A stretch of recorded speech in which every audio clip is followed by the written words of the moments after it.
गरीब रगड़ा चाट वाला।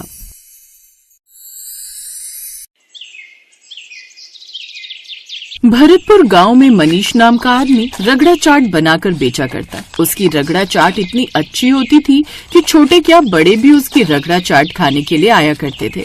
आइए आइए रगड़ा चाट खाइए, ले लो रगड़ा चाट, एक बार खाओगे बार बार आओगे।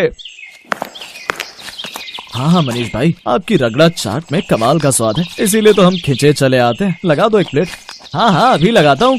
तभी उसकी दुकान पर ग्राहक आने शुरू हो जाते हैं। अरे भाई जरा मेरे लिए भी जल्दी से एक प्लेट रगड़ा चाट लगा दो, सुबह से इंतजार कर रहा हूँ कि कब तू ठेला खोलेगा और कब मैं तेरी रगड़ा चाट खाऊंगा। हाँ अभी लगाता हूँ भाई साहब। और मेरे लिए 2 प्लेट रगड़ा चाट पैक कर दो, सुबह से पति नाराज है, चाय बनाकर उसके साथ रगड़ा चाट खिलाऊंगी। अगर ऐसी बात है तो आपके लिए चटपटी चाट बना देता हूँ। वैसे मनीष भाई आप इसमें डालते क्या हो, और ये है कहाँ की डिश? ये मुंबई की खास चाट है। उबले हुए सफेद मटर, आलू, सेवई, मसालों के साथ ऊपर से चटनी, प्याज, टमाटर डालकर बनती है। मनीष जल्दी से सबको चाट बना कर देता है। ऐसे ही सुबह से शाम तक वो मेहनत करता है और सुकून के 2 पल के लिए घर आता है। घर आने से पहले ही उसकी बीवी मालती दरवाजे पर ही उसे रोक कर कहती है, अजी आज कितने की कमाई करके लाए हो? लाओ जो भी कमाया इधर दो। हे भगवान, ये कैसी औरत पल्ले पड़ी है मेरे। थका हारा पति आया, ना तो पति को पानी पूछा और आते उस पर चिल्लाने लगी। हाँ तो आपने कहा था कि मैं आपसे शादी कर लूं और उसके बाद आप हमेशा मेरे हाथ में घर में घुसने से पहले पैसे रखेंगे। अगर मुझे पता होता कि तुम पैसों की भूखी औरत हो तो मैं तुमसे कभी भी शादी नहीं करता। वो तुम मेरी पहली बीवी चल बसी और अपनी बेटी की परवरिश के लिए मुझे तुमसे शादी करनी पड़ी।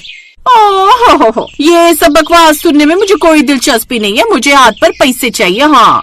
मनीष गुस्से में जेब में से पैसे निकालकर उसे दे देता है। फिर कमरे में जाकर अपनी पहली पत्नी की तस्वीर को गले लगाकर उसे याद करता है। कई साल पहले बच्चे को जन्म देने के बाद ही उसकी पहली पत्नी का देहांत हो गया था और मालती उसकी दूसरी बीवी थी, जो कि न उसका ढंग से ध्यान रखती और न ही उसकी बेटी नेहा का। नेहा रोते हुए मनीष के पास आती है। बाबा मुझे मैंने सुबह से कुछ भी नहीं दिया खाने को। मेरी बेटी सुबह से भूखी है, रुक मैं तेरे लिए एक प्लेट रगड़ा चाट छुपा कर लेकर आया हूँ, ये खा ले। वाह रगड़ा चाट।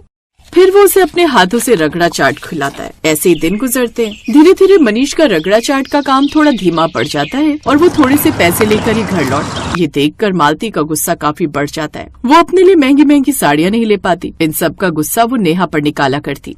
अरे ओ मेरे सौतन की बेटी, जल्दी जल्दी हाथ चला वरना गर्मा गर्म चिमटा ऐसा कमर पर चिपकाऊंगी कि अपने आप ही हाथ चलने लगेंगे। हाँ नहीं तो। फिर काम करते हुए पोछे की बाल्टी नेहा से गिर जाती है और सारा पानी फैल जाता है। ये देखकर मालती को बहुत गुस्सा आता है और वो उसे बाल पकड़कर खूब मारती है। तभी वहाँ पर काम कम होने की वजह से मनीष जल्दी घर आ जाता है और ये सब देखकर अब वो सहन नहीं कर पाता।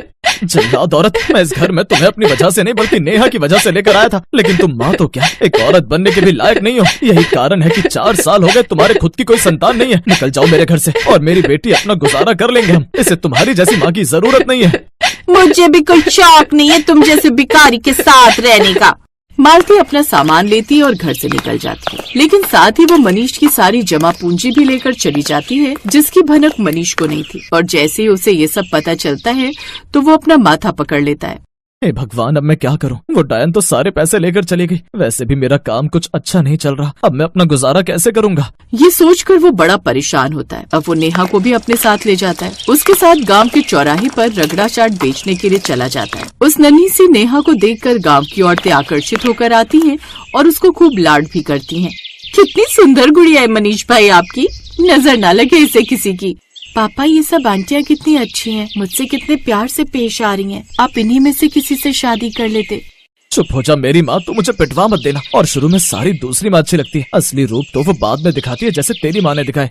ऐसे दिन बीतते हैं और एक रोज मनीष जब काम से घर लौट रहा होता है तब उसे एक लॉटरी वाला नजर आता है। ले लो साहब लॉटरी ले लो, क्या पता किस्मत चमक जाए। सिर्फ 200 रुपए की है।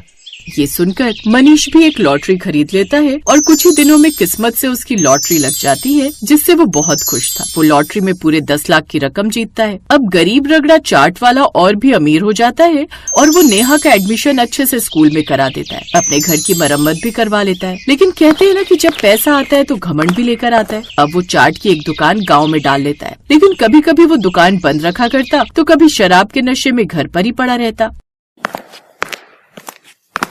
पापा आज काम पर नहीं जाना है क्या? नहीं बिटिया, अब तेरे बाप को काम करने की कोई जरूरत नहीं। तेरा बाप लखपति बन गया है।